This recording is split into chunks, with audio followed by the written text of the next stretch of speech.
Third class में हम लोग क्या पढ़ेंगे, वर्ब 1 और वर्ब 5 यानी V1 और V5 का प्रयोग। अंग्रेजी बोलना सीखने के लिए वर्ब का रूप का इस्तेमाल ही सीखना काफ़ी है।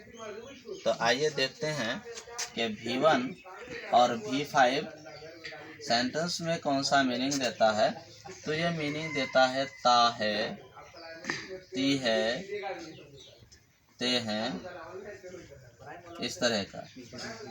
तो V1 का प्रयोग अकेला सेंटेंस में 1 नंबर के सेंटेंस में होता है और V5 का भी प्रयोग अकेला 1 नंबर के सेंटेंस में होता है।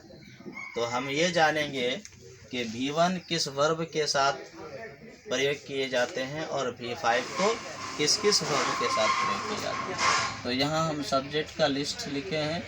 तो यहाँ का आई और इधर वाला सभी सब्जेक्ट के साथ V1 का प्रयोग करते हैं और आई को छोड़कर जितना सिंगुलर बच गया सबके साथ V5 का प्रयोग करते हैं। ठीक है। तो V1 का प्रयोग के बारे में बात करेंगे कि V1 1 नंबर में इस्तेमाल करते हैं। बाद जो बच गया 6 नंबर तक का सेंटेंस के लिए, तो उसके लिए हम डू V1 का प्रयोग करेंगे। कहाँ तक? तो 2 number, 3 number, 4 number, 5 number, 6 number, इन सभी सेंटेंस में डू V1 का प्रयोग होगा। अब कैसे होगा तो देख लेते हैं। पहले हम यहाँ लिख देते हैं कितना नंबर, 6 नंबर तक का सेंटेंस। तो जैसे अगर हम एक सेंटेंस बनाना चाहें, जैसे अगर हम लिखें कि आई गो टू मार्केट, तो मीनिंग हुआ कि मैं बाज़ार जाता हूँ।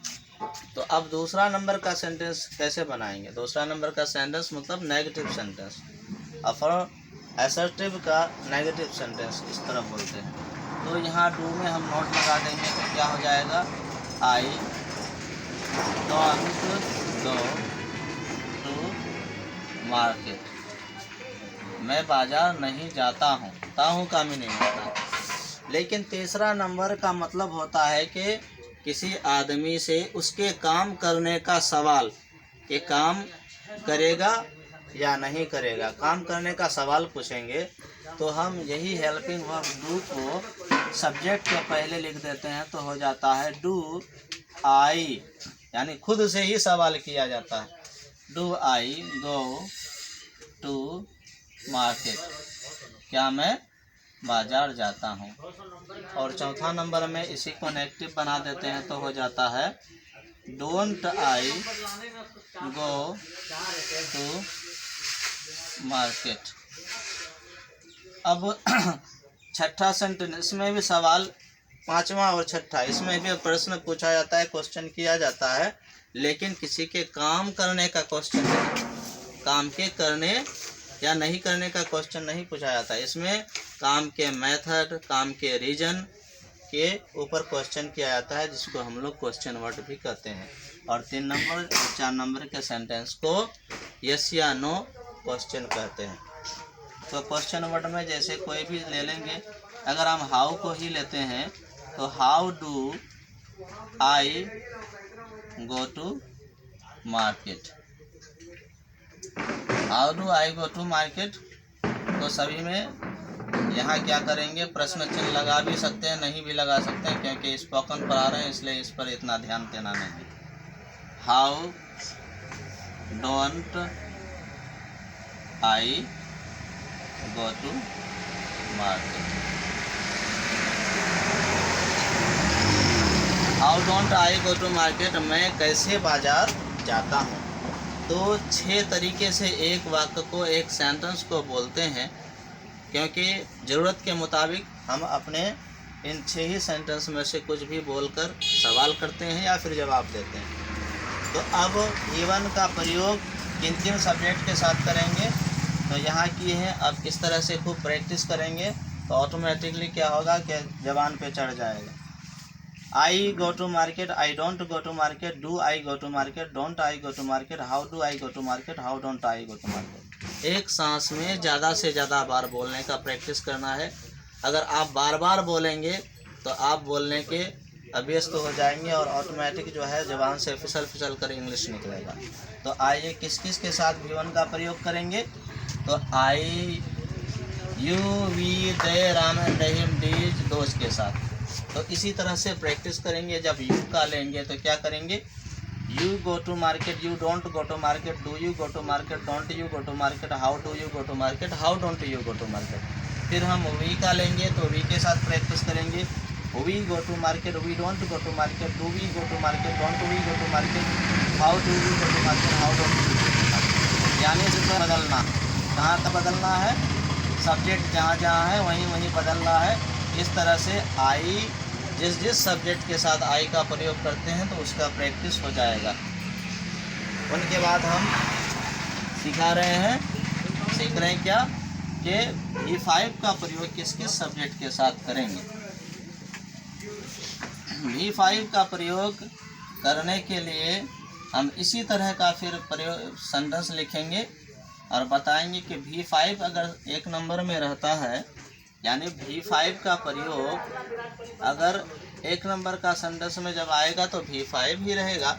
लेकिन जब यह 2 number, 3 number, 4 number, 5 number, 6 number का सेंटेंस बनाना चाहें तो V5 को हेल्प करता है डज, और V5 चेंज होकर के V1 आता है।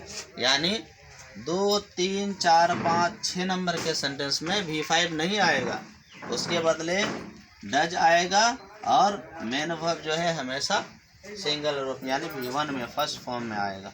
तो एक सेंटेंस हम लिख लेते हैं। और यहाँ पहले ही बता दिया गया है कि V5 का प्रयोग कौन सा वर्ब के कौन सा सब्जेक्ट के साथ करते हैं। तो he, she, it, Ram, this, that, यानी आई को छोड़कर जितने भी सिंगुलर वर्ब हैं सभी के साथ V5 का प्रयोग करते हैं। तो हम ही को ही लेते हैं सब्जेक्ट के रूप में। तो अगर हम कहें ही तो यहाँ V5 का मतलब होता है यस या ईएस फॉर्म। तो गो से हो जाएगा goes, he goes to market. Same sentence लेते हैं, कोई भी वर्ब में चेंज नहीं करते हैं, यानी रूप में चेंज होता है। दूसरा हो गया ही, यहाँ नोट लगाएंगे तो ही डजंट हो जाएगा, he doesn't go to market, वह बाजार नहीं जाता है। तीसरा में सवाल करेंगे तो डज को पहले लेके आएंगे, does he go to market, और फिर इसका नेगेटिव बनाएंगे तो हो जाएगा doesn't he go to market. और क्वेश्चन करेंगे तो क्या हो जाएगा, how does he go to market. और नेगेटिव क्वेश्चन करेंगे तो हो जाएगा how doesn't he go to market. इस तरह से 6 सेंटेंस हम लोग बोल दिए। तो आप प्रैक्टिस कैसे करेंगे, बहुत स्पीड में करेंगे। He goes to market, he doesn't go to market, does he go to market, doesn't he go to market, how does he go to market, how doesn't he go to market. जितना speed practice कीजिएगा तेज़ी से उतना ही दिमाग तेज़ी से समझना सीखेगा और मुंह तेज़ी से बोलना सीखेगा। तो आइए आप कहते हैं कि अगला कैसे करेंगे। तो आप सब्जेक्ट चेंज करेंगे, ही के जगह पर सी बोलेंगे तो क्या हो जाएगा, she goes to market, she doesn't go to market, does she go to market, doesn't she go to market, how does she go to market, how doesn't she go to market. उसके हिसाब से it का प्रयोग करेंगे तो it goes to market, it doesn't go to market, does it go to market, doesn't it go to market, how does it go to market, how doesn't it go to market. Ram, this, that सबके साथ ऐसा ही प्रयोग करेंगे। और जब बार बार इसको अच्छी तरह से प्रयोग कर लेंगे तो जब इस तरह का सेंटेंस जहाँ ताहे तीहे से अंत करता है तो आराम से मुँह में आ जाएगा, बोलने के अभ्यस्त हो जाएंगे, हम आराम से अंग्रेजी बोल सकते हैं। Thank you very much. Subscribe करें, बेल आइकन को दबाएं।